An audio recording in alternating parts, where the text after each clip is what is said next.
friends, and welcome to ScreenVomit, the only movie podcast for normal people. I'm, of course, your host, Kayla. Here with me is my co-host, Kali J. Whoop, whoop. Oh my gosh. A little precursor to the movie. And with us today, wow, do we have a friggin' guest. Our guest is, I would say, a jack of all trades. They are a musician. You can find some of their music on Spotify. They have a new project called Starjuice. They are also the star of a movie we've previously covered on the podcast, Never, Rarely, Sometimes, Always. And that would be Sidney Flanigan. Hi. Welcome to the pod. Yeah. Thanks so much for freaking joining us today. Yeah, thank you. Yeah. We're so stoked. We freaking loved your movie, first of all, have to say. Holy shit. Yes. That thing fucked me up. Oh, so good. Thank you. I also just learned, I was going to ask if I'm allowed to swear on this, and I think you just answered my question. Yeah. Yes. Yeah, like I said, we're pretty loosey-goosey on this bad boy, so... Yeah. Just a couple of freaks freaking around. That's just how I like it. Awesome. Hell yeah. Hell yeah. I don't want to, it's, I'm sure it's weird to, get praise and everything. I don't know because I don't get praised, but, Sidney, I just really want to commend you. Your performance in Never, Really, Sometimes, Always was fucking transcendent. Brought me to tears. Just, thank you. You were incredible. Oh, man. That's just, thank you. Anyway. You probably owed some praise. Didn't your movie came out right before lockdown and everything, right? Yeah. We were supposed to have, a premiere here in Buffalo where I live, and that got canceled the day before. Oh, so that kind of sucked, but, Oh my god. Yeah, it was supposed to have, this whole theatrical release, and then it just got switched to being released, on demand. So that was, a bit of a bummer in the beginning, but... For sure. Yeah, but it's, out of my control, and there were, bigger things going on, so yeah, I came to accept it, but it was I was pretty, because I got to go to Sundance and Berlin and all this shit, and I was yeah, this is sweet, but I was so excited to have that hometown premiere with all my homies and for sure just get all freaking weird with them after, and it just didn't get to happen, so it was just that was a little disappointing. But oh man, a lot of my friends still watched it and sent me messages and stuff. But did you got to watch it in the theater at Sundance and stuff though? Yeah, it was interesting because the first time I watched it was in a little private viewing room with my co-star Talia, and so we just watched it by ourselves, which was nice because we got to get all our giggles out, kind of. Yeah. I remember that day. It was freaking that and whatever. But when I watched it the first time at Sundance with an audience, I was so scared. I was oh, I bet. I was so nervous because I had no intentions of being an actor, and I just kind of stumbled upon this role and just kind of came into my life in this weird twist of fate, and then I was just oh, now I'm about to watch it with a bunch of film people, it was weird, but it was really awesome. And I'm really glad I did it. Yeah. Hell yeah. That's gotta just be so wild. I cannot imagine. Just how suddenly. Yeah. There's still times because my life is still very fucking normal. I came back and I I was taking off my job as a janitor to go to these festivals. My coworkers were just my coworkers are you're doing what? I was just it's this thing called Sundance. They're what the fuck is they don't know what Sundance. I was just I'm I don't know, man. And they're all oh, you're gonna forget about us when you're all rich. And I'm dude, I'm still working here with you. What are you talking about? So yeah, it's a really weird, I feel like Hannah Montana or some shit, Oh, for sure, yeah. You got the best of both worlds,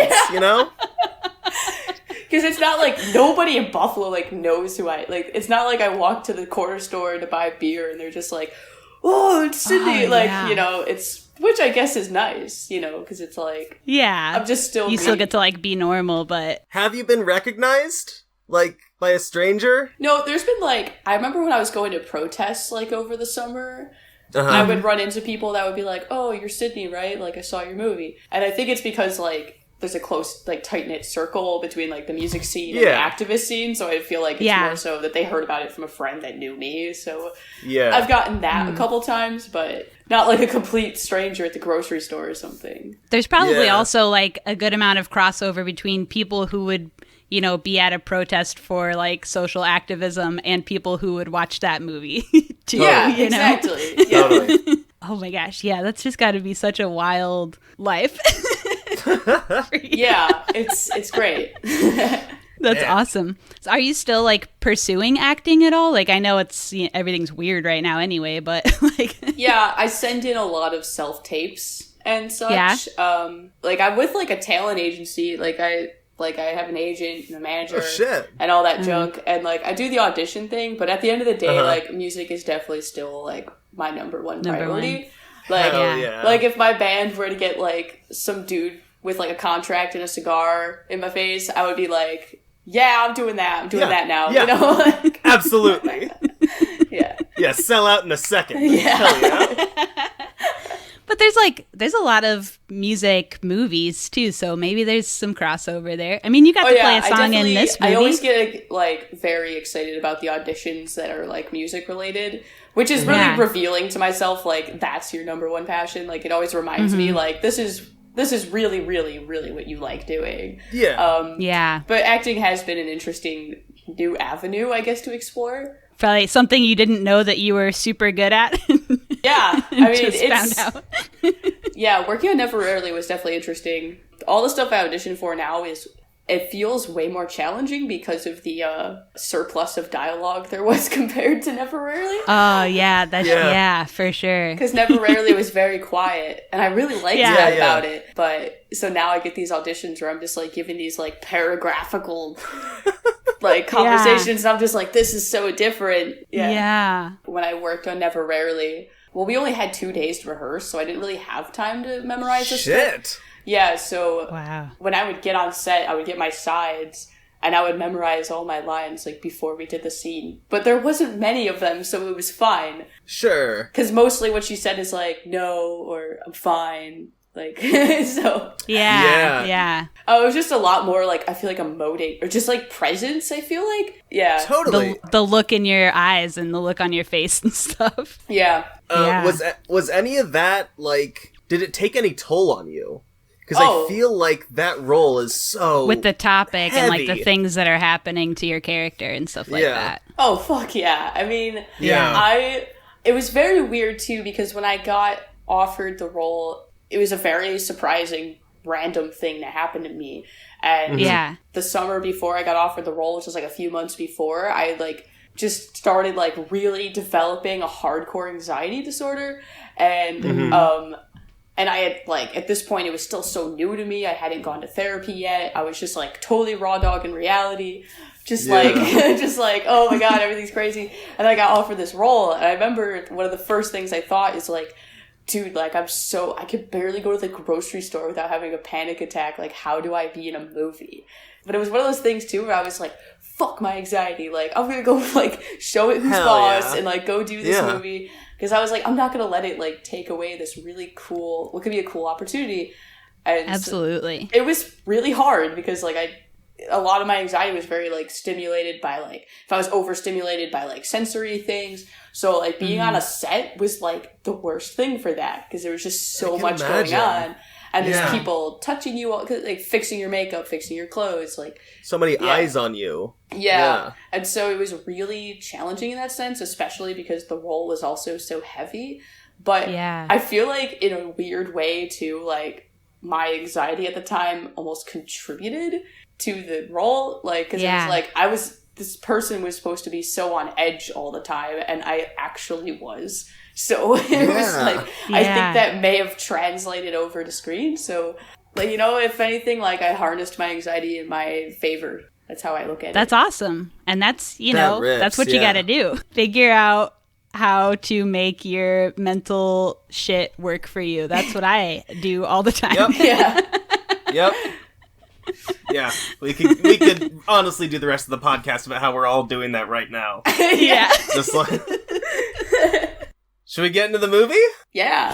Here's a segue. Okay. So we heard that you met the director of Never Rarely when her partner was shooting Buffalo Juggalos in Buffalo. Is this true? Yes, I was actually thinking about bringing that up, which is why when you gave me the list of movies, I was like, oh, I definitely want to do that one. When I was like 14, so I grew up in like a punk rock family, so I was already very like into the whole punk rock like subculture, and because of that, when I was like 14 and I grew up in South Buffalo where there weren't many people like me around, and I was dating this guy at the time who was like squatting at a juggalo house that was in the neighborhood.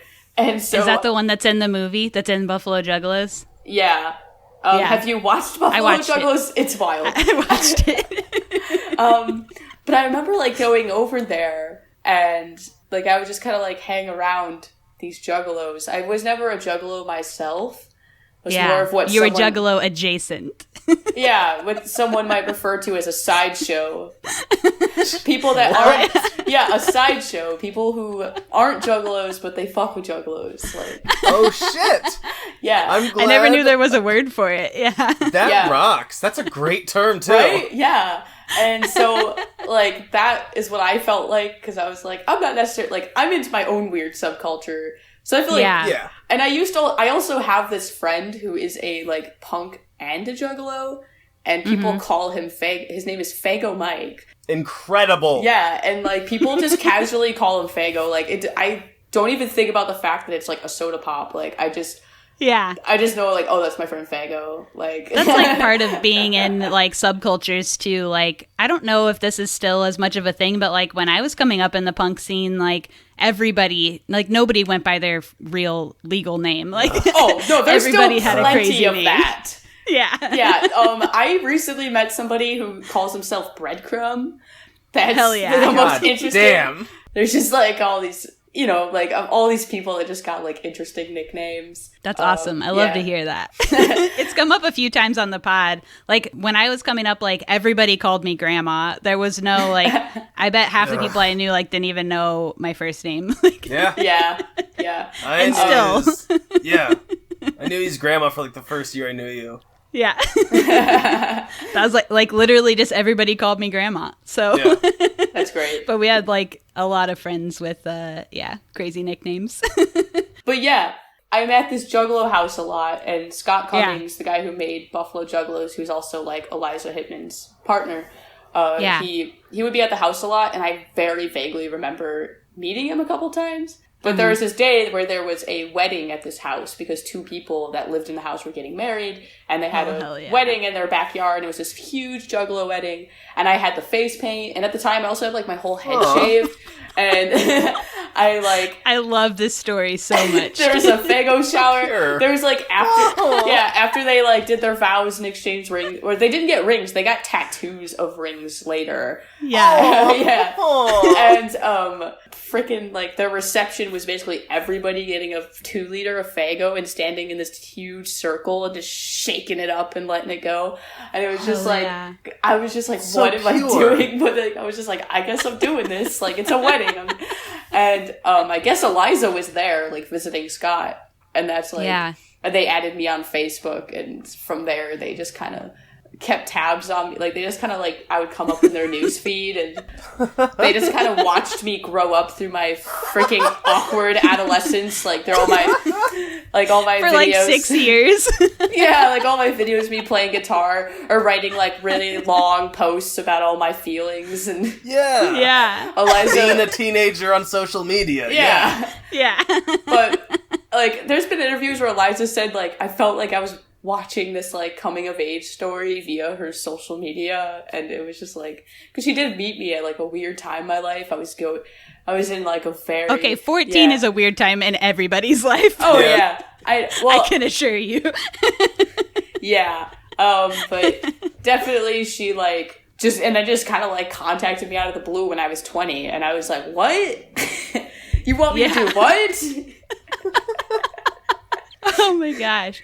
That is like the best story I've ever heard. That's so wild. I know. I think I have juggalos to thank for my acting career. Yeah, you do. I do. Hell yeah. It's great that the guy who got married that day is the manager at a Hot Topic, and I run into him sometimes. And like, if I see him again, I'm just gonna have to be like, "Thanks for my acting career." For sure. I mean, you have to say something. Good grief. So this is a great segue into the movie that was picked for this week, which is the 2019 film Family. And if you want to find it, search Family 2019. Because Wait. I have this issue. Yeah. Stop. What? Pause. Yes. Wikipedia is telling me it's a 2018 comedy film. The theatrical release was in 2019. 2018 would be the like South by and stuff like that. Okay. So Sorry either one, really. Colin, since you want to chime in, tell us who the cast is. Okay, this cast is full of everyone. Great. Number 1, we have Taylor Schilling from Orange is the New Black. The main girl for the first season or 2. All the seasons. She's the main girl. I thought, okay, so sorry, I never finished the show. I thought she became more of like a side character in later seasons. Sorry. Maybe a little bit. In a way. I still say she's the main girl. Hey, remember this one? Excuse me. In the other role, we have Kate McKinnon from SNL. We got Matt Walsh from Veep and every comedy movie. He's in every single one. That's true. We got Ice P. We got ICP. Wait, you guys ever notice how ICP, when you say ICP, it sounds like icy P? Sure. Or it also sounds like ICP, like ICP, which is also tight. Do you remember when kids in elementary school would be like, spell I cup? Like, that's... Exactly, ICUP. That's a classic. Yes. Violent J and Shaggy 2 Dope. We got Natasha Lyonne in a little cameo from Orange is the New Black, Russian Doll. We got Allison Tolman. She plays the sister in Law in the movie. And she's from Good Girls. What's Good Girls? You know what Good Girls is. It's got the girl who plays Donna from Parks and Rec, and it's got the redhead girl from Mad Men. Yeah. We got Brian Tyree Henry. He's the karate teacher in the movie. He's from the new Joker movie, the new Child's Play. He's great. I love him. He rocks. Yeah, he's awesome. And then we have Eric Edelstein, another one of those, hey, he's in everything kind of guys. Plays a brother in this, and he is famously from Green Room, where my boy gets his belly sliced. Ew. Ew, yucky. All right, critic scores on this movie. We have 73 on Rotten Tomatoes, 60 on Metacritic. Ooh. And then Google users coming in with the hot 82. All right. Google users rocks. Google users is always the wild card. Like, it is. The critics can go either way, but the Google users will either love it or hate it, and we love that for them. The Google users one was really funny for Never Rarely because all the critics loved it. So it was like 99 from Rotten Tomatoes, 98 Metacritic. Google user was like 49 or something, and it was because a bunch of Christians hated it. Awesome. Yeah. Yes. That is exactly what I want to hear. I actually never knew that. I saw all the like critics ones. I didn't see any of that. That is amazing. Yeah. I actually only ever saw one bad review about that movie, and it was on some really random website. It was just person being like, these Satanist people. Yeah. And I was just like, this is awesome. I'm so glad. It's like, I wanted it to really be something that, validated, people have been through the experience, but, I'm not gonna lie, I definitely wanted to rattle some conservative Christian people. Absolutely. Yeah, you want to piss people off. Yeah. It's punk rock. And for the record, it did validate people who have had those experiences. I don't know if you listened to our episode on it, but we had a guest on that famously has had an abortion. She wrote a whole TV show about her abortion. Oh, wow. And she's also a poet, and she's done lots of poems about her abortion and stuff like that. And she writes about, sexual assault and all this kind of stuff. So, we popped off on the ep in the best way. So it ruled. Yeah, it ruled. Back to this movie. Let's watch the trailer and then we'll get into it. Cool. All right. This is me. I'm a senior level VP at a hedge fund in New Jersey. So, how exactly did I wind up here? Because I was trying to do something nice for once. I think it's so impressive how quickly you rose to SVP. How did you do it? By working my ass off nonstop. You're not here to make friends and do not get pregnant. Oh. Hey, girl. Your brother called, but he needs you to go to his house later. We need you to watch Maddie. I'm sorry, who? Your niece? I'd like you to fill out an order form for her to be in the proper attire. You know, I just really don't want to.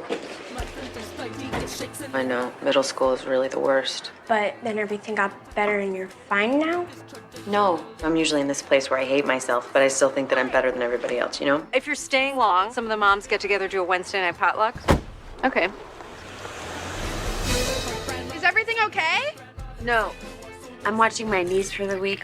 She's strange. I think she prefers being alone and making weapons of nature. Actually, we're gonna need you to stay just a little bit longer.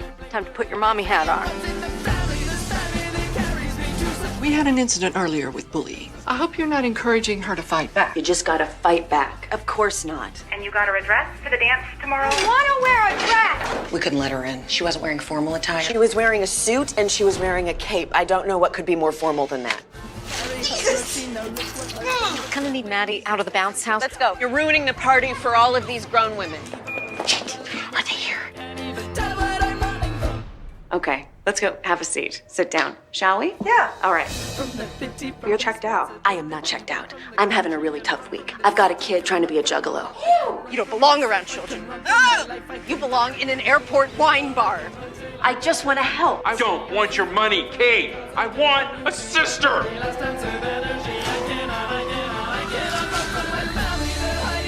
Sometimes I get upset because everyone else is so normal. Maddie, nobody is normal. You gonna be okay? Yeah, why are you being so weird? I'm not being so weird. Stop being such a little bitch. Have a good day. I'm just having such a good time that I almost freaking cried at the trailer. I love this movie. Spoiler. Yes. I definitely got choked up a few times. Aw, I know, it's so sweet. And that whole, what did she just say? Nobody is normal? Oh my god, I love that. Everyone's freaks at their core. Yeah. That's what we're all about. When we say at the top, this is a podcast for normal people, what we mean is absolutely not normal people. Yeah, freakies. That's why it's funny. So let's see. I suggested the flick for this week. Well, Sydney picked it off of my list, but I came up with it. I saw this in theaters when it was in theaters a little over a year ago, and I have just been waiting for the perfect guest to cover it with, so I'm really excited. Thank you. I remember talking to you about this movie. Yeah, because what happened to me was, this was my viewing experience. I saw it in the theater. It was me and the person I was dating at the time, and then these two 90-year-old people, this old couple, and they the whole theater was empty for whatever reason. They sat down right next to us, and then when the movie was over and credits rolled, this old woman leans over to me and she goes, "Excuse me," and I was like, "Yeah," and she's like, "Are those people real?" Imagine that sheltered of a life. Oh my gosh. She's like, "Do they actually exist?" And I was like, "Yeah," and she's like, "Why? Why did they do that?"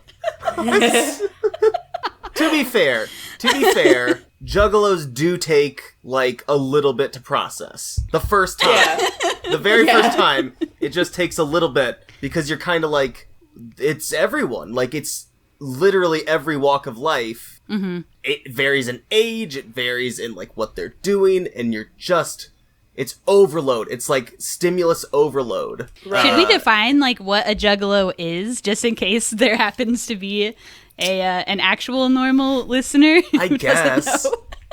Yeah. What is a juggalo? Well, you have to start with Insane Clown Posse.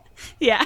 The horrorcore rap group from Detroit, Michigan, who wears like clown face paint and sing about in violent lyrics. Yeah. Is that doing a good drugs summation? and violence? Yeah. But it's not really about the drugs or violence. What? Are they drugs? Yeah. I didn't know that. Well, at least definitely like weed. Yeah. For sure. Sydney, what do you think? Chime in here. Yeah. Does ICP talk drugs? I mean, I know the juggalos I hung out with certainly did. Yeah. Yeah. I figured, but like the defining characteristic of all the juggalos I have ever known is that all they do is smoke weed literally all day long. Yes, weed is definitely like they're just like really eccentric stoners at the end of the day. Like yeah.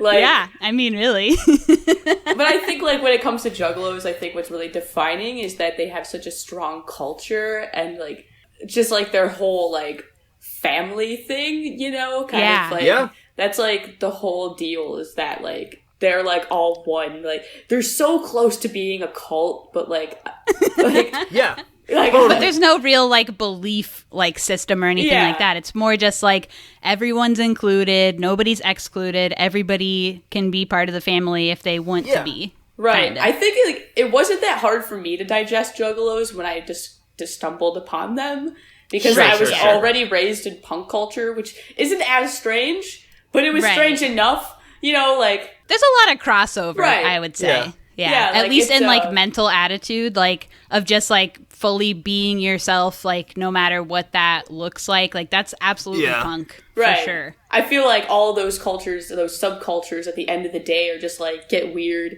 and be cool about it. Yeah, totally. Yeah. Just like 100% living your truth. Mm-hmm. Yeah. And that's what I'm all about. What? There is a great. I want to recommend this to the listener. There's a great like Vice documentary, maybe. It's called American Juggalo. I haven't watched it in a while, but I remember watching that in like high school, and that was what like totally. It just like humanizes the Juggalo stereotype. Yeah. Mm-hmm. They like interview several different Juggalos, and it's just like that's what I mean. Like all walks of life. They were like parents and like straight edge folks and. Like guys who were like, yeah, I like knives thrown at me, like just total fucking freaks. But like, they rule because, like Kayla said, like they're just living their truth. Yeah. For me, in my formative years, when there wasn't other like goths around, like the juggalos were always there. You know what I mean? Totally. That was the next. They're the circus goths. Yeah, so that's Juggalos. Yeah. So this movie, everybody in this movie was so good, in my opinion. What do y'all think? Thumbs up. I loved it. Yeah. Yeah. Every character was... Did we name the girl Maddie? Yeah, Bryn Vale. Bryn Vale. Incredible. Yeah. Absolutely incredible. Just like I hang out with fucking teens all day at work. I work at a youth shelter, and I love them, and they're great kids, and they're resilient as fuck, but they are little shits, and they're really annoying, and like they're very mean to each other, and like this movie captures the teen so well, or just like she's 11, but like middle school. Yeah, she says like she's in middle school, and it's just everyone is fucking out for themselves, and. There are fucking weirdos. Like, they're total dweebs and dorks, and they're very nice in their own way. Almost all of them can fall into this, like, a lot of what Bryn portrays in this movie, which is a lot of just, like, apathy at normalcy and what is presented to them or told they're supposed to do. But this just true vigor and passion about, like, the weirdest or dumbest stuff. That you just have to, like, encourage because it's the only shit that makes them happy. Yeah, I hard relate. When I was in, like, 7th grade or whatever, total freak, did not... I was absolutely like this little kid, but my weird thing was just being really into, like, Hanson. Shut up. But, like, extremely into them and, like, way after it was cool. I always forget you were a Hanson head. I had, like, a year or two as a Hanson head. Sydney, do you know who Hanson is? I don't. Do you know the song? You probably weren't even born. Bop doop dop dop bop shibba dop bop bop doop dop dop boo. I'm pretty sure that song came out before you were born, which is horrifying to me. Oh. They were like a really popular boy band in the late 90s. But they were brothers. Yeah, they were 3 brothers. And and I tell you what, I do not mean to be stereotyping, but what? A lot of queer people love Hanson. You think so? It's yes, and it's because every one of them is just like one of my first crushes were the brothers from Hanson. Yeah, because they all looked like girls, but they were boys, which is the first like gender fuckery that we had at that point in time. They rocked. Yeah, okay. That tracks. I can see that. I mean, I obviously have a biased point of view because I am queer and did love Hanson, and also everyone I knew who loved Hanson is also queer. But I don't know. Checking boxes. It's hard to say. I mean, oh, man. How did we get to where we're... I have no fucking... We're 36 minutes in. We need to talk about this fucking plot. Okay, this movie opens at a gathering of the juggalos and does one of those, "This is me, I bet you're wondering how I got here" type things. Yeah. Which was kind of corny, but I was here for it. This whole movie's like a little bit corny, but also kind of real at the same time, and I'm kind of here for the vibe. Yeah. So they rewind to literally 1 week earlier. We meet Kate, who is Taylor Schilling from Orange is the New Black. And she's like an office job boss lady. I don't think it's ever specified like what her job actually is. Senior Vice President of sales. Oh, a hedge fund. A hedge fund, yes. Yeah. Oh, wow. Okay. Cindy popping in with the hot deets. Well, I'll be honest, I don't know what a hedge fund is, so that's why. Here's a fucking secret. It's not anything. It's bullshit. Oh, yeah. It's complete, utter bullshit. It's just money. It's just exactly weird money shit. I don't know. Well, that would be why I don't know about it.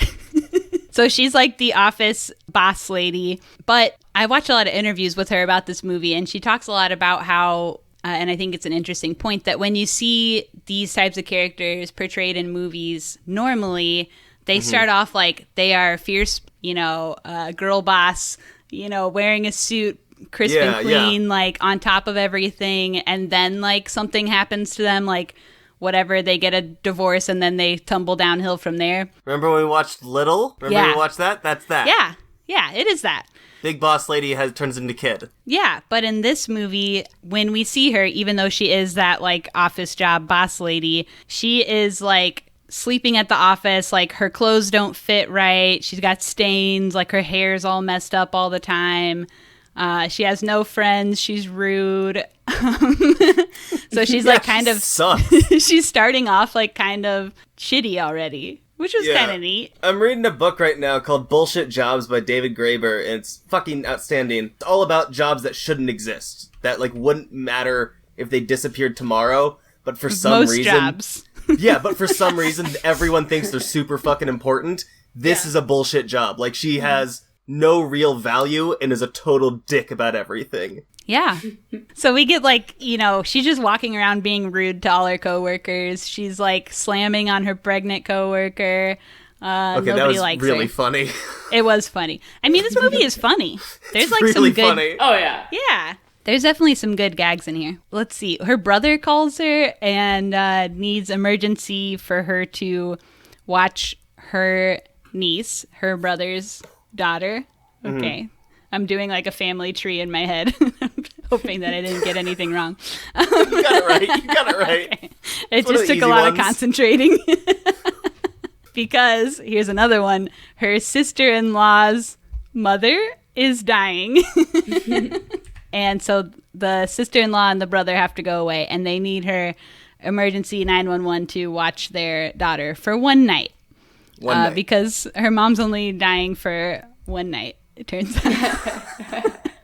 No, they were just moving her into hospice. It later was extrapolated upon. Yeah, but they do say 100 times, like, my mother is dying. Okay, to be fair, that's what hospice is. They say that in the movie. That's true. So she ends up staying the night, but she's very reluctant to stay the night, and almost annoyingly so. Incredibly self-centered. And we meet the next door neighbor, who's played by Kate McKinnon, and I love Kate McKinnon's character.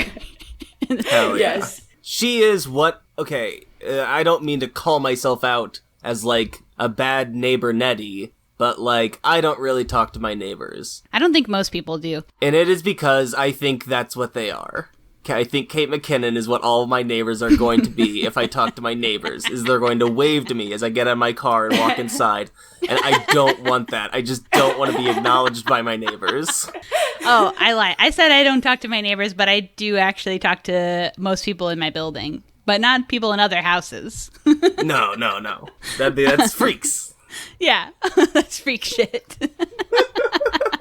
I love Kate McKinnon. She's like neighborhood watch, basically. Yes. There's like the running bit of her telling Taylor Schilling's character to like shut the garage. Oh my god. And she never does. She never shuts the garage. Yeah. No. And she just like gets in the car and drives off while Kate McKinnon's talking to her all the time, which is really funny. Yeah, just treats her incredibly rudely. Yeah, and I love it. So the first night, Taylor Schilling, what's her character name? Oh, her character name's Kate. Okay. Is supposed to pick up Maddie from ballet, but Maddie's not at ballet. She's doing karate. Incredible. Yeah, that kicks ass. She's whooping ass. I love that they just have her, like, still in the ballet outfit doing karate. Yeah. And she's like roundhouse kicking kids. Yeah. She's whooping ass. She like kicks a kid to the ground. Yeah. That's hard, yeah. Yeah, everyone there's like so much smaller than her. They're all like really Which also relatable. Yeah. I was a giant child also. Cannot relate. Teeny tiny boy for life. I know. You're still teeny tiny. No, I'm a normal height for an adult male. Colin's a baby-sized man. No, I'm 5'8" on a good day. 5'7". Kayla, I can imagine you being in this karate class as a small child. It absolutely would have been me. I did take ballet in 3rd grade, and I also was giant in 3rd grade. I weirdly was large always. I came out a big baby, and I haven't stopped. How tall are you now? Are you 6 foot? No, I'm probably like 5'9" or 5'10". But wait, what the hell? You're my height? No, I'm taller than you. I got a couple on you. Inch or two. No, I've been fully this size since like 5th grade, though. So I was the biggest kid in my school, actually, since 3rd grade. There was no bigger kids than me, even in higher grades. Brag much? Where were we?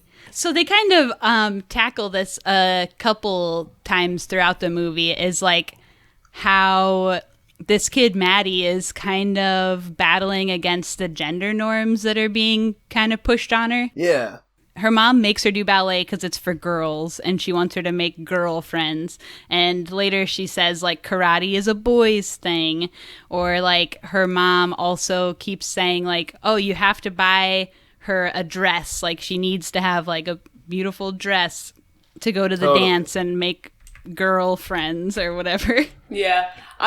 Watching this movie, I was just like, I am so glad I had cool parents growing up, because I was into a lot of what might be labeled as boy things growing up. Yeah. So, like, my parents let me be Spider-Man for Halloween, like, 2 years in a row. Because that's yeah. And, like, whatever I was into, they were just like, yeah, that's cool. So, like, watching this movie, I was just like, damn, I'm so glad I didn't have parents like that. Like, yeah, so you had pretty good parents. Sounds like. That rocks. Yeah, it breaks my heart when I do see, like, that stuff happening, because I do see it. Like, one of my coworkers, who is 25, lives with his dad, and it breaks my heart. I know this guy wants to, like, grow his hair long. He, like, really wants to, but every time it even gets a little long, he's like, my dad harasses me all day. You cut your hair, cut your hair, cut your hair. And so I can't even grow out my hair, even though I really want to, and I hate it short. Whenever he comes in with a haircut, he's, like, depressed. And it's, like, just, it's sad to see. It's so sad to me. It was very weird for me growing up. I was, like, scared of other people's parents growing up. Because, like, well, even like now, I feel awkward around parents in general. Yeah. When I meet my friends' parents, because like I had really young parents. They had me when they were like 21. So, and they were punk rockers. Mine too. So I had a very abnormal, I didn't have like the nuclear family, or like they were very counterculture type, and like so I got to do a lot of weird stuff growing up. And so when I meet other people's parents, they're like my grandparents' age, and they're just so different, so I never know how to act, so I just get really shy. Yeah. So, like, you don't know how to be like actual normal. I feel the same way. I'm like, I don't know how to do it. It's just strange. I think the trick is just being yourself and being confident in whatever self that is. And then people kind of just like start accepting whatever's going on because you're accepting it. You know what I mean? Right. That's my trick. It's like, I look like an idiot. I have a shaved head and purple hair and like I'm just a huge clown dummy, but you know, somehow I get places. Right. Totally. If you just walk around like you sort of know what you're doing, no one will bother you. Yeah. Yeah. That's like the best advice in life, honestly. Yeah. Totally. Fake it till you make it. Exactly. Tell myself that every day. Yep. I have no idea what I'm doing. That's not a lie. It's not a lie for me either. I've also gotten into a lot of shows for free that way, but that's another story. Ooh, secrets. Ooh. If you act like you belong places, people believe you. All right? It's time tested and proven. That's true. That's my dad used to tell me. Like, he's gotten me like backstage at shows before. He's like, just act like you're supposed to be here. Even though I was like a little kid, and he would like bring me to a show and be like, don't worry, we're gonna meet them. And like, it didn't work most of the time, but there were a couple times I was like, damn, Dad, all right. Back when I used to drink, I was at Fest in Gainesville in like 2016, and I just walked into the green room of the Sidekicks and sat down, and like no one, they didn't acknowledge me for a good like 7 minutes, and until one time someone was like, hey, what's up, man? And I was like, huh? And they're like, what's your name? And I'm like, Colin. And they're like, hey man, do you have a pass? And I was like, no. And they're like, oh, well, you gotta leave. It's just like, oh, cool. I made 7 minutes in the green room and 7 minutes in heaven, baby. It was 7 minutes in heaven. When I went to Riot Fest, I got through all the like artist-only tunnels and the artist-only bars and stuff like that by flashing my Justin Bieber wristwatch. Are you kidding me? Wow. That's great. I feel like if you just wore like a headset and like carried a clipboard around, holy shit, and just looked important. No, like if you look like a punk or whatever, like you look like us little freaks, then and you just walk in somewhere with confidence, most people will not question you. No. Usually people assume I'm in a band. Yeah, it kicks ass. How did we get here again? We're at the beginning of the movie. We're off the rails again today. Uh-oh. This is the first night with Maddie and Kate. And this is a thing I love when Maddie starts going on about how she has to have her snacks. Oh, yeah. Tight as hell. She's like, I gotta have my snacks for school. I need my snacks for after school, for watching TV. Just like... Yes, I hear you. I snacked very hard as a teen. I get it. Yeah. I still snack very hard now. For sure. Just last night, it was like 2 a.m. and my partner was over, and I was like, dude, I know it's like, I'm just so comfortable in bed right now, but I just rode my bike to the store, and I was like, I need snacks right now. Just came home with like just a snack time bag full of snacks. Yo, what'd you snack on? Let's see, I had some flips, chocolate covered pretzels. Oh, sick. I had some Wait, Pringles. The chocolate ones or the white ones? The chocolate ones. Okay. And I had some Pringles. I don't know, it was a bunch of stuff. Damn, you wild out. I was just like, love to hear it. Needed them. YOLO, baby. Hell yeah. Where are we? Oh my gosh, literally cannot pay attention to this movie. So they get to the gas station, and this is where Maddie meets Dennis, aka Baby Joker, and I loved this kid too. He rocks. Yeah. He's so cool. And like So the way pure. he delivers his lines is like nobody else could do it. I don't know. Like it's so good. Just like the way he talks. Everyone has met someone like him. Oh yeah. Yeah. Absolutely. He's Totally. yeah. And he was great. And he's just so like chill and positive. Yo, And he's man, like, I'm Baby Joker, baby. Just like this skinny white kid. he goes, I like a girl who snacks hard.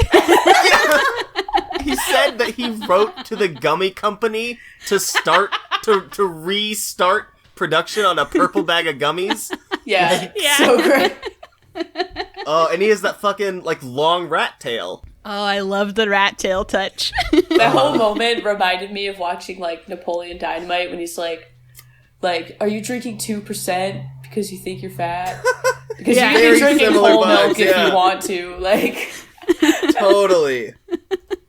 Yeah, they're the same friend on a different dimension. Yeah. So that kid rocks. Then the brother calls and says, actually, we need you to like watch Maddie until the end of the week, not just the one day. And he starts scream crying and also is like fucking with a slinky at the same time. Oh, yeah. That was incredible touch. Apparently, they found that slinky in the yard of the house they were shooting at. And were like, yo, grab that slinky. It was a great touch. I was giggling. It was perfect. So, first morning, Kate takes Maddie to the wrong school and is just like, okay, can you get out and walk? We've all been there, folks. Also, kids in movies never ride the bus. Is that, like, do most kids get dropped off at school? That was not my lived experience. No, kids still take the bus. I took the bus, and in high school, I took public transportation. So wow. Yeah. In Buffalo? They give you, like, students get, once you're in high school, you get a bus pass that has, like, a specific, it only has your route home on it. So, like, you can't get on a different bus. Wow, So, when you get out of school, you have your bus card, and you just flash it to the driver. Man, Indianapolis sucks. Yeah.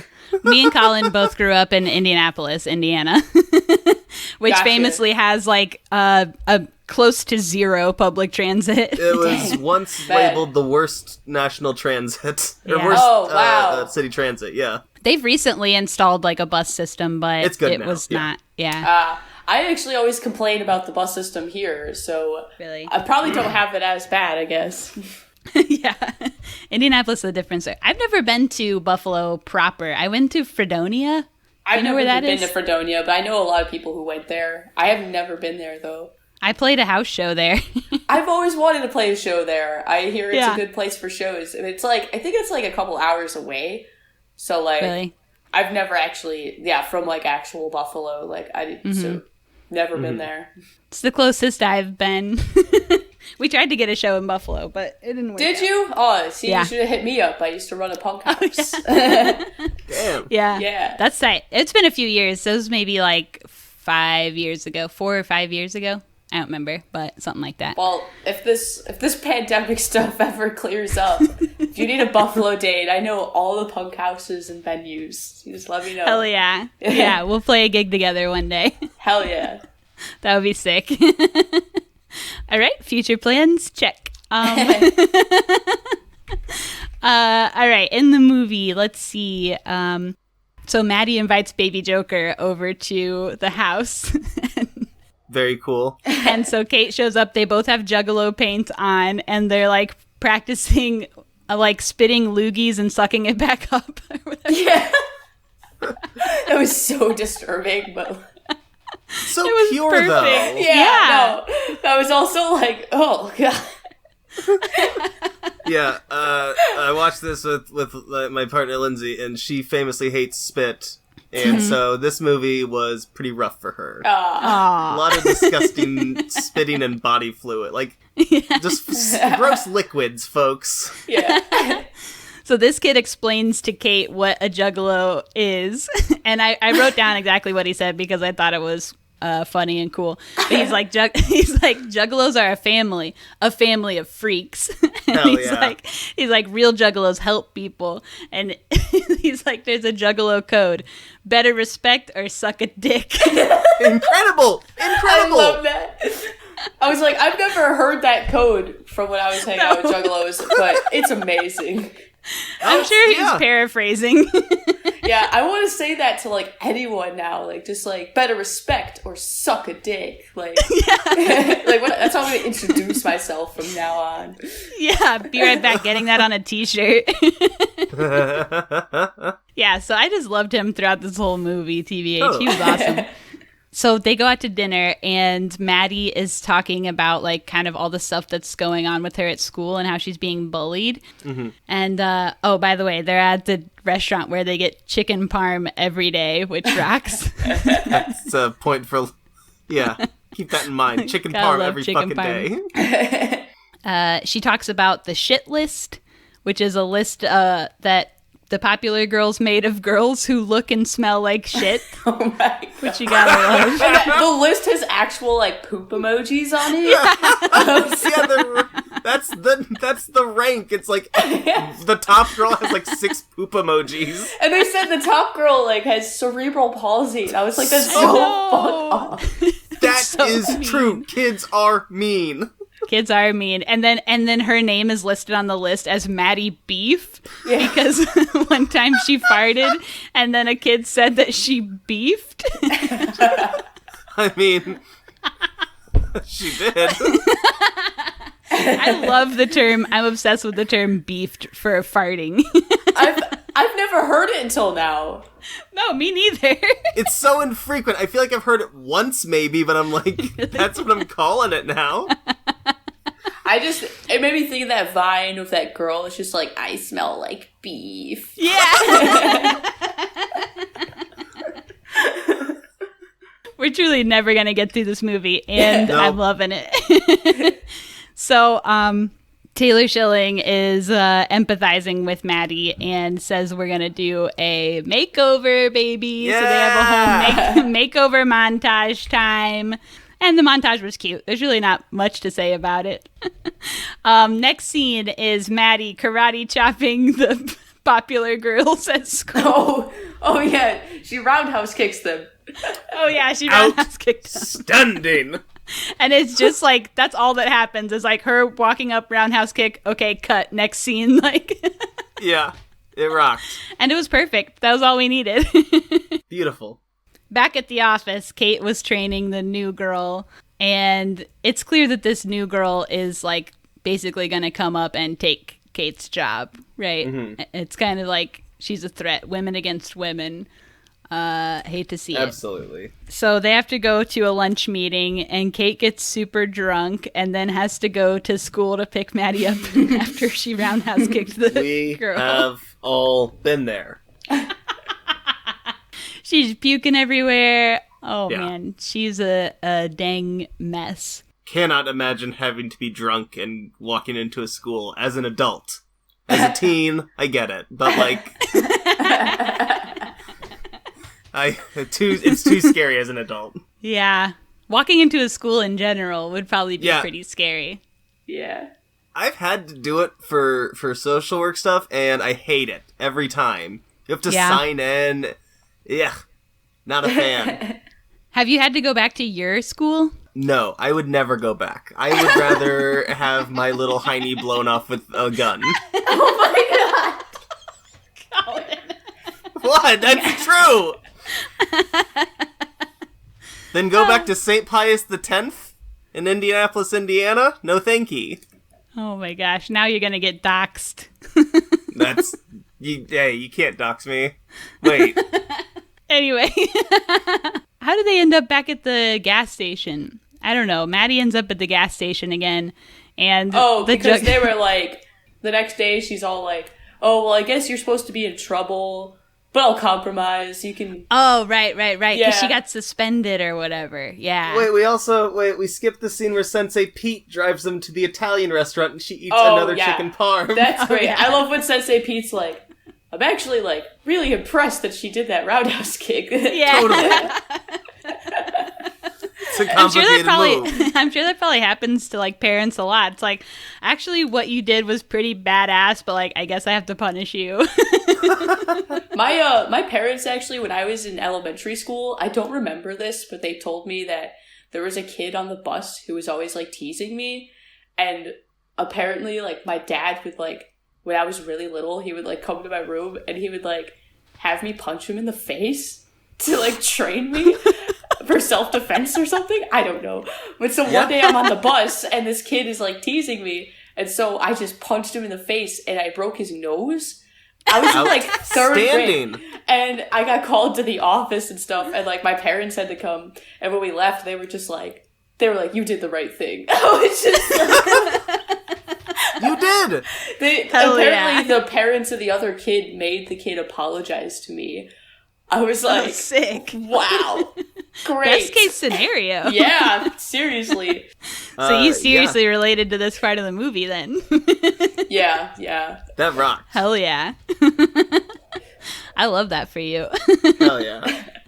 So they're back at the gas station, and the juggalos are arguing over whether or not this cat they found in the dumpster could be a juggalo. It's got like one eye. What did they name it? Oh, they gave it a weird... I forget what they named it. It was so goofy. He goes, he can't be a juggalo. We can't paint his face. He's only got one eye. That's why. Oh, I love how the one kid is just like playing the recorder. Like, yeah. All walks of life. All of them, yeah. That's incredible. Yeah, so that was sick. Loved the cat combo. And let's see, soon after this, they have to go shopping for the dance outfit or whatever. And Maddie ends up picking out a beautiful velvet pantsuit. Looks great. Throws a fit in the store. Yeah, she throws a fit in the store. Yeah, after she sees the other girl throw a fit in the store. Which is kind of a random outburst, but she's maybe like feeling this another scene where she's like kind of talking about gender norms, or like maybe she's a little baby non-binary kid, because she's like, I don't like girls' clothes. Sometimes I don't feel like a girl at all. Sometimes I feel like a wolf. I love that. I loved that. That was a beautiful line. Yeah, this like you said earlier, this movie is cheesy, but it's like, it's good cheesy. Yeah, it's very sweet and earnest. Yeah, it is. And like, even though it's kind of cheesy, like there's real stuff underneath it, which isn't always true with cheesy movies. Yeah. And I think that's cool. Let's see. Kate goes back to the office, and the girl that she was training has now gotten the capital C client that they were trying to get. No, the client.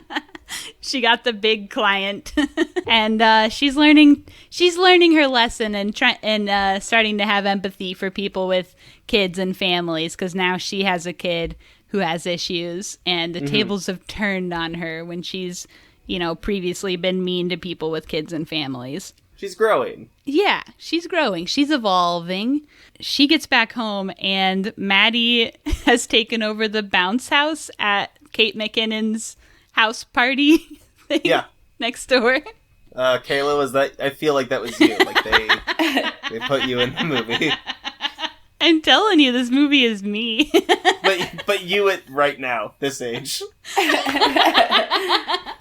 You know what? Yeah, probably also true. I do love to bounce. I've always loved to bounce. It's like the only thing I can do. You love a trampoline? I love a trampoline. I love a bounce house. I like going to the trampoline parks. It is famously really fun for me. Hell what yeah. else? Oh, I love to jump waves in the wave pool. It's almost the same as being in a bouncy thing, because you're still just bouncing up and down. Yeah. You love bouncing. I like bobbing. Bobbing. You love that little the thing you put babies in where they just bounce? Yeah. I don't know. In the I don't think I doorway? ever got one of those. Okay. Well, you in it now. No. That seems a little more scary to me. Okay, apparently you don't love bouncing. I do love bouncing, and I controlled, like, I'm only going a couple feet off the ground in the other scenarios. Okay. Anyway, love to bounce. Why are we here? So there's like the whole thing with them trying to get Maddie out of the bounce house. And then famously they turn around and the kid is hanging off of the open garage door. Oh, yeah. Which she's been complaining about like the whole movie. Right. Why was that? What kid would even do that? Like, why did that happen? And but while one kid's funny. Hanging, the other kid has a chainsaw in his hand. Wait, did he? I didn't notice that. Right next to him holding a chainsaw. That is incredible. That was great comedy right there. I wonder if Kate McKinnon had any hand in like helping write that, because it was so funny. Yeah, and then Kate McKinnon gets the door shut on her. Yeah. When she goes to try and save the kid or whatever. Oh yeah, the door, the garage door gets slammed on her, and her goes on her legs. Said. You said the door got shut on her, which I interpreted as she shut the door in her face. Oh no, I meant the garage door. Yeah. So anyway, very funny, and that was a great like end to that bit or whatever. Totally. But then we get a little heartbreaking scene after this when Kate had promised Maddie that she wouldn't make her go to the dance, but then she does make her go to the dance. Yeah. And she just really doesn't want to, and it was really sad. Like she was starting to trust Kate or whatever. And then now it's like, oh, well, you found one person to trust and they're actually going to be a piece of shit too. So sad. Yeah. Right. It's like also because she's like trying to make it to that client meeting or whatever. So like I feel like in that moment she's like prioritizing that over Maddie, you know. Yeah, she doesn't know what to do. She's like overwhelmed with not being used to like having a kid to deal with or whatever. Totally. But it was sad. Sad scene. Yeah, super sad. She goes back to pick her up, and they first of all won't let her into the dance, which seems weird. If like your kid's there, why won't they let the parents in? Yeah, that seems weird. It was pretty strange. But they also wouldn't let the kid in for not having formal attire or whatever. She's wearing a suit and a cape. I don't know how more formal that can get. Yeah. It's like, you know what? She's right. Like, you really couldn't get more formal than that. Right. Oh, and then there's like the two kids, like, freaking heavy petting behind the, like, teachers. And she's like, he's touching her. She's touching his dick over there. They're just like, Unfortunately, also true. Yeah. Very gross. PTSD back to my, like, 8th grade dances or whatever. Yeah. Like, literally every person got taken out of the dance for, like, booty grinding at some point or another. Yeah. Disgusting, like, horny children. Gross. Then she finds Maddie, and Maddie pukes because she has pre-anaphylaxis due to the food allergies that are tomatoes, and she's been eating chicken parm every damn day. And Kate was given the list of food allergies and was like, fuck this, and has just been taking her to get chicken parm. But they also, like, in the beginning, she's like, are these allergies? And they're like, they're sensitivities. I'm like, I feel like the parents should have clarified their fucking allergies. Yeah. Like, these will hurt her. Like, because she even says, she's like, well, will she die? Like, right, so, yeah. like, I don't know. Maybe they should have been a little more upfront about that. For sure. Totally. I think food sensitivities are famously, like, undermined by, like, people who don't have them. You know, speaking as a person who has many food sensitivities, there are many things I could eat that would make me sick, give me terrible diarrhea, give me bumps in my mouth, things like that. They wouldn't kill me. Same. But if somebody had a list of them. I guess, like, I never actually, like, heard the term sensitivities when it came to food. So, like, I was even like, I don't know what they're talking about. Oh, really? Yeah. Well, let me give it a few years. Yeah. I didn't have sensitivities till I was freaking 27 this year, my age. Now I can't have dairy, I can't have gluten. What the fuck? I'm one of those dorks. Yeah. I became extremely allergic to onions when I was like 27. Wow. Out of the blue. I just started getting like really bad acid reflux, and then it got worse and worse. And now, like, if I even take one chomp of one piece of an onion and don't even swallow it, I'll like have a terrible stomach ache for like 3 or 4 days and like the worst acid reflux you've ever had for like 3 or 4 days. I know, it's so bad. And that just like developed out of nowhere. Yay! Growing yeah, get ready. It gets worse. Yay! I don't know, like what, it seems like evolution has like fucked up somewhere. That's what I'm saying. Is this normal to be like this? Or like, I don't know. I have no idea. I famously like grew up with terrible diet. Like my parents famously can't cook, didn't, and like spent years of my life just having ice cream for dinner every day or stuff like that. So like, I don't know if it's just like people who grow up with bad diets turn into people who are allergic to everything or what. I'm weak, baby. Don't mean to boast, but I think I had a fairly good diet as a child.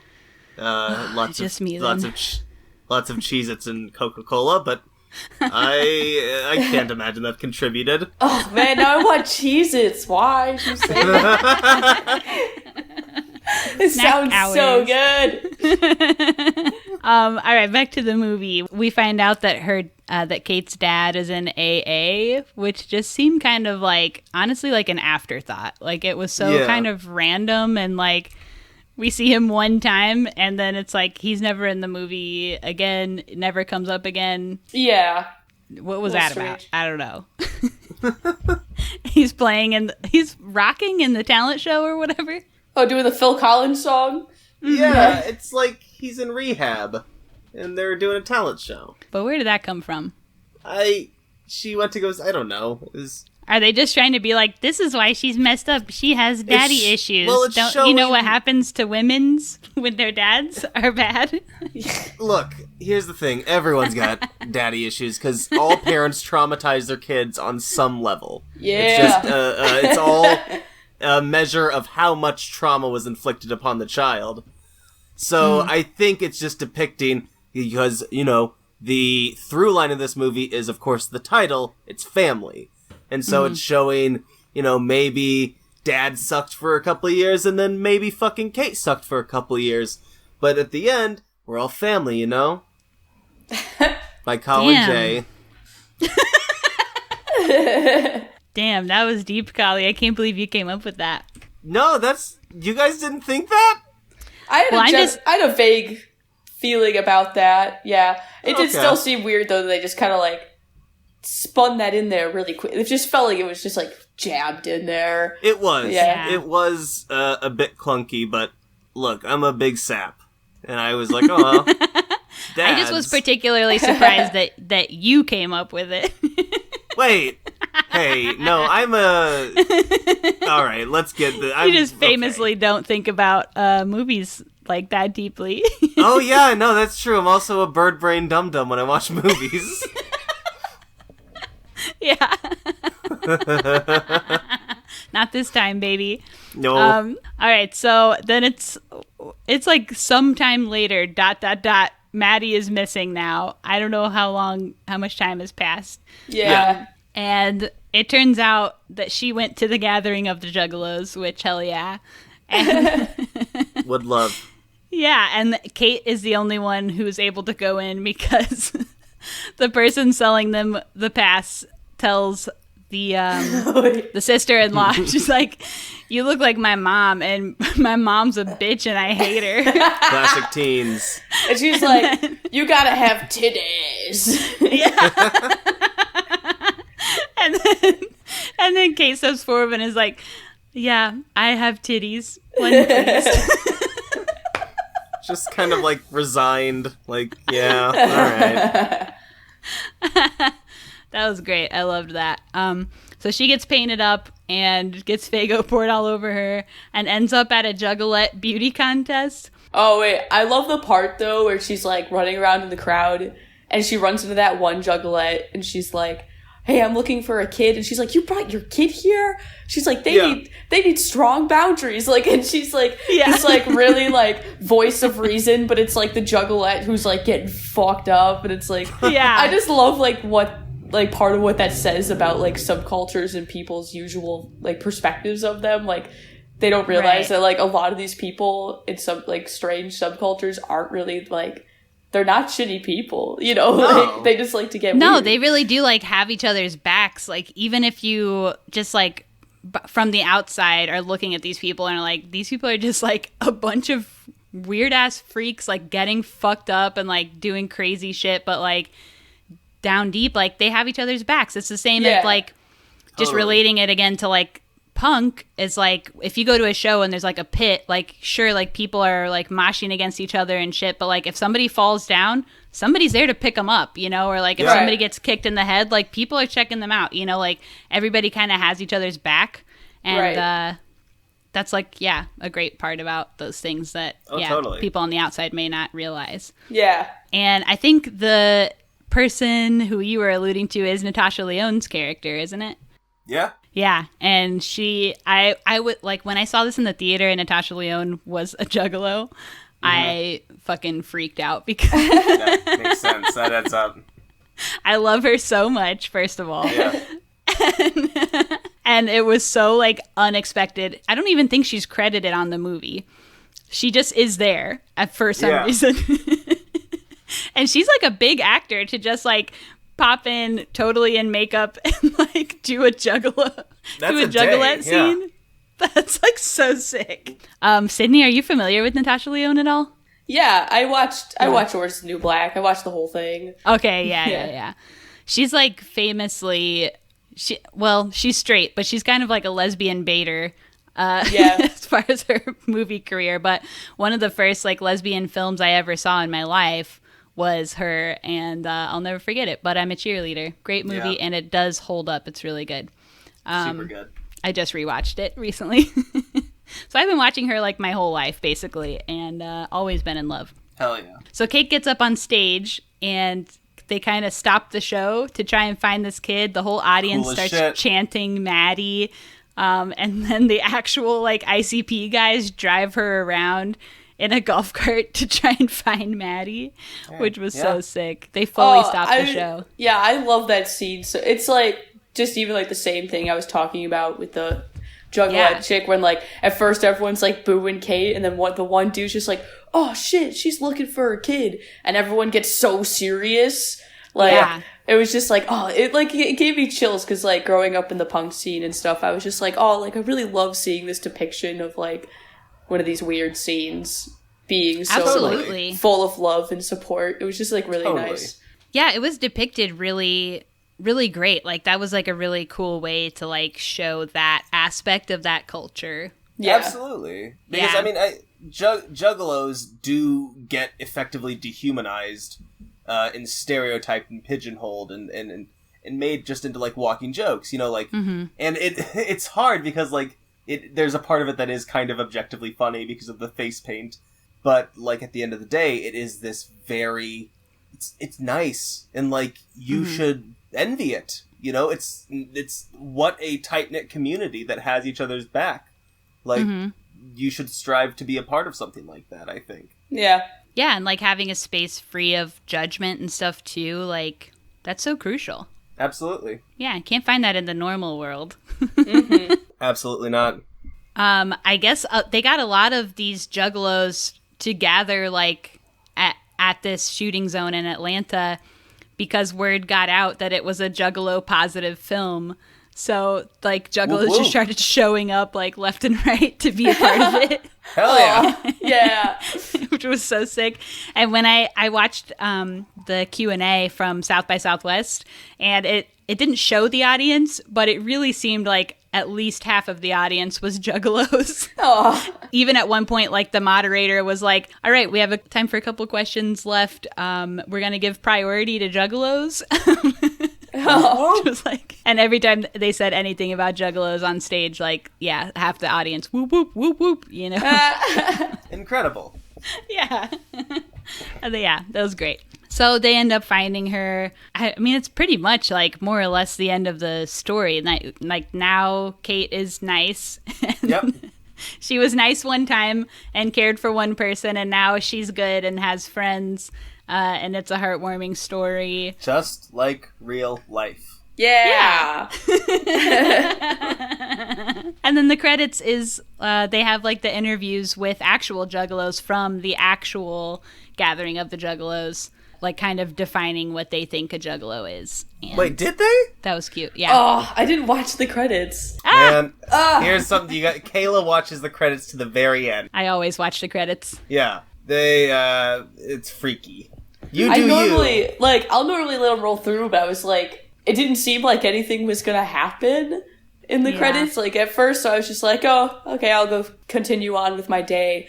So I'm now I should have. That's true. Yeah, I've watched enough credits to where I know that you never know if there's gonna be something cool in the credits. So you better just watch them.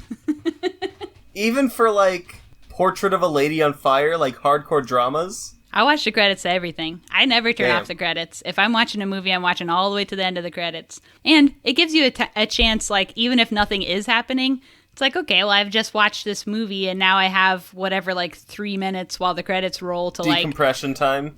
Yeah, decompress and, like, whatever. Check out, I haven't been on Facebook for 2 hours now, or whatever. You know, sure. like... No, it makes sense. Yeah, it gives you a little sec, and, you know, a lot of times you get rewarded for... partaking. Yeah, you get to watch Juggalo interviews this time. That rocks. Yeah, and it was cool. It was a cool part of the movie, in my opinion. Not that y'all would know. Oh, God damn it. Oh, all right, so that's roll creds. So, bada bing, bada boom. Did we miss anything? Is there anything else we didn't talk about? I don't really think so. No? Cool, so what would we rate this movie out of 5? I want to say like a 3.5. Okay, yeah. Kali, what do you think? You know what? It gets a 4.5 because I just had a blast and loved it, and it had that emotional connection for me. Yeah. You know, like, you can relate to this movie. If you've got a little freak in ya, you can relate to this movie on some level. Totally. And so it was very touching and, like, earnestly cheesy and fun. Yeah. I have to agree with all that. That sums it up. Yeah, for sure. Kayla, what you feeling? I think I'm also gonna go 3.5 probably. I mean, it was good. I mean, you're not true fans, but okay. I love the concept a lot. When I remember just seeing the concept, whatever, a year ago, and being so stoked on it. Totally. But yeah, it is like a little cheesy. It kind of stays on the surface a lot of the time. So that's why I keep it down to a 3.5. But I did love, like, a lot of things about it. Hell yeah. Yeah. All right. Yeah. So would we recommend it? I would, I think. Yeah, I definitely recommend it. Oh, watch it. It's an hour 25, so you've got the time. Now it's time for ScreenVomit.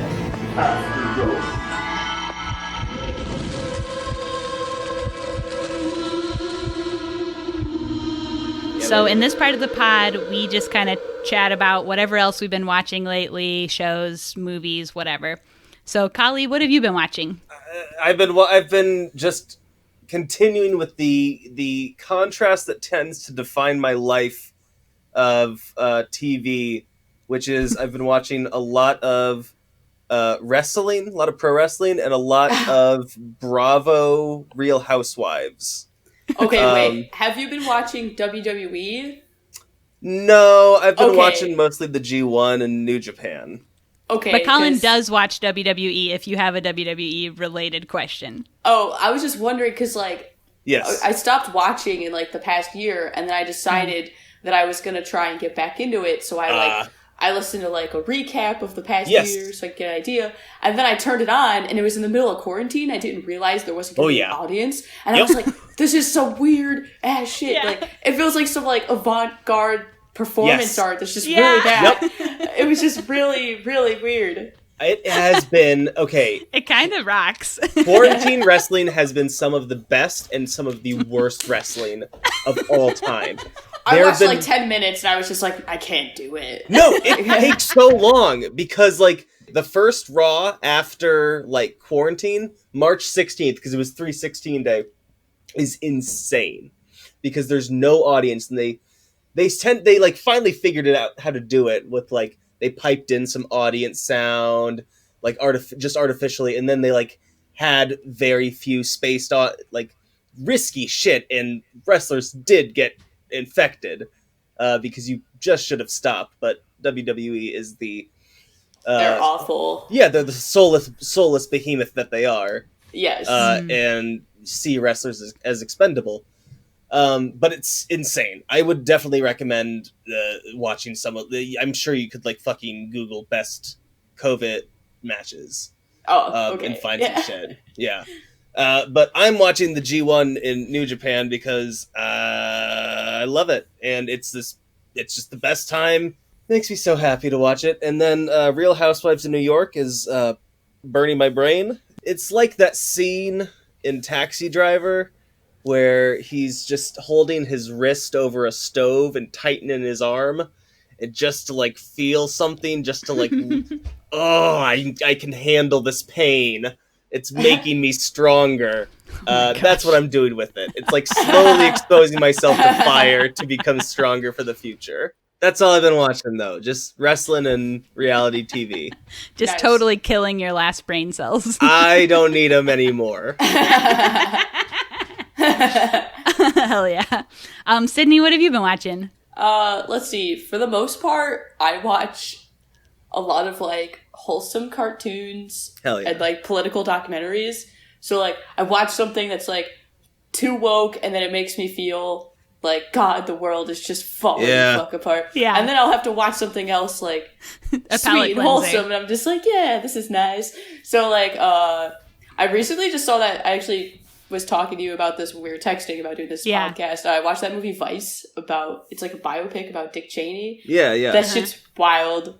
Then I've been watching a lot of like documentaries about like racial justice due to, the current climate with that. Totally. Yeah. And so then like, I'll watch all these documentaries, but I also watch a lot of like, I just watched that cartoon Hilda, which fucking loved. It's so wholesome. There's only one season of it out right now. Hell yeah. Nice. That and like Gravity Falls and Regular Show and Adventure Time and just like all that type of stuff. Love cartoons so much. Hell yeah.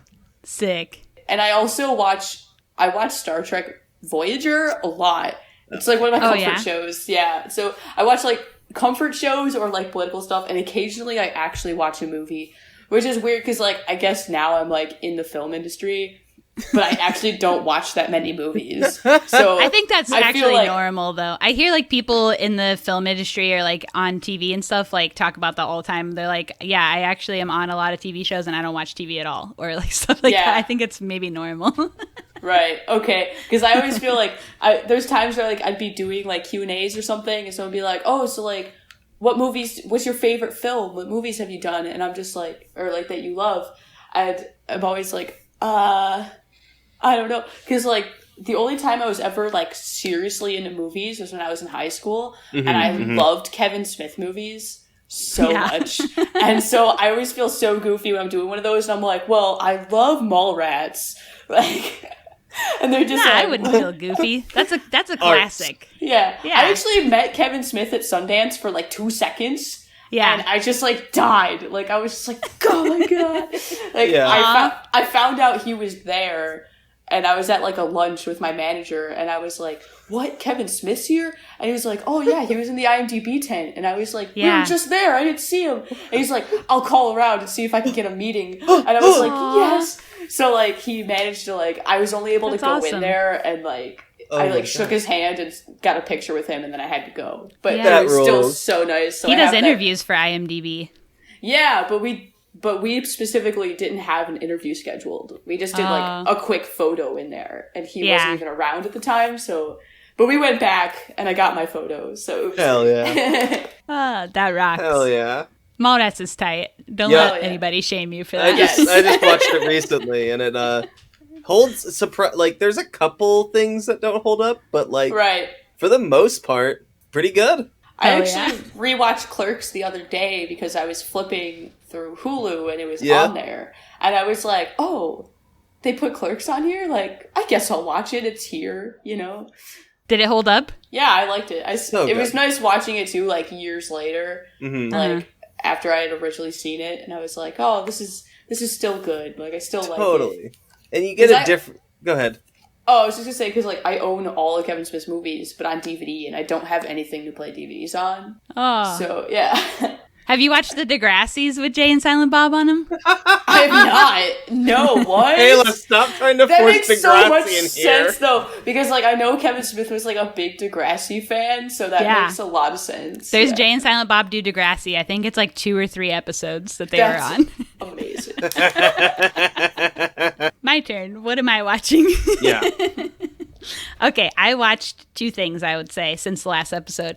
I watched the show Betty, which is on HBO Max, and it's only like 6 episodes, but it's really good. And there's also a movie based on these people called Skate Kitchen, but it is about a group of girls who are skateboarders in New York City, and kind of, it's, you know, a scripted show, but it kind of plays like it's almost like a reality TV or something, like, and there's like queer representation. There's, these girls are obviously like dealing with a lot of misogyny in skateboarding because it's male dominated space, and just like trying to make space for each other, trying to lift each other up. They teach other girls how to skate. It's very like women bonding and being strong and rocking. Hell yeah. And being badass kind of show, and really good. Loved it. And I think, yeah, it's only like 6 episodes. And then I also watched The Great Big Flower Fight, which we watched a little bit on vacay, Kali. That show rocks. It's awesome. I would say for fans of Great British Baking Show, Great Big Flower Fight is awesome. It's on Netflix. It is like people building like basically sculptures out of flowers, but there are, one thing I really love about this show is that there are like trans contestants, there are like gender nonconforming contestants, and queer people, and you just don't really ever see that very much on reality TV. Totally. And I thought that was just awesome. I love to watch it, and it's very just like, I mean, we're all familiar with Great British Baking Show. It's the same vibe, like extremely chill, positive, uplifting, like reality show. Yeah. Competition show.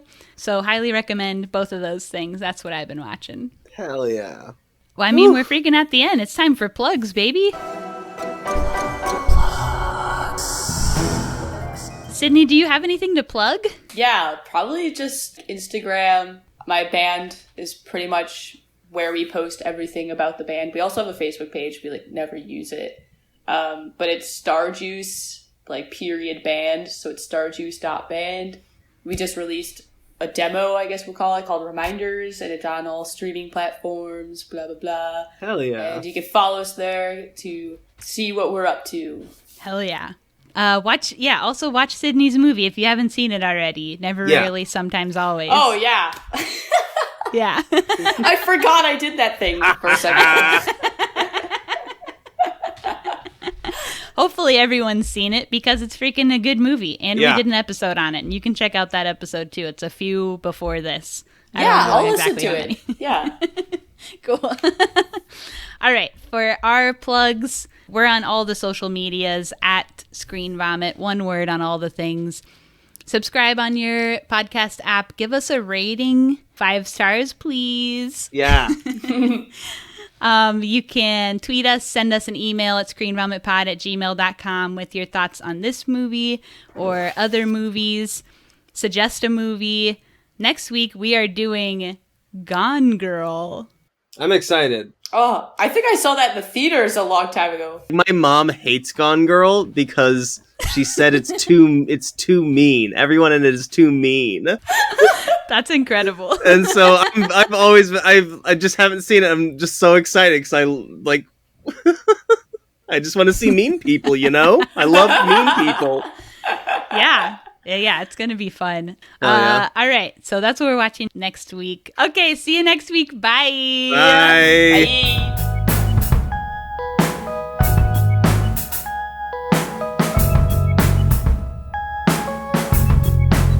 Thanks so much for I should have said this while we were recording.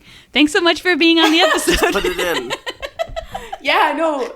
Thanks for having me. It was really nice. It was really, like, again, I said, like, refreshing doing this with, you know, whatever normal people means. Yeah. Hell yeah.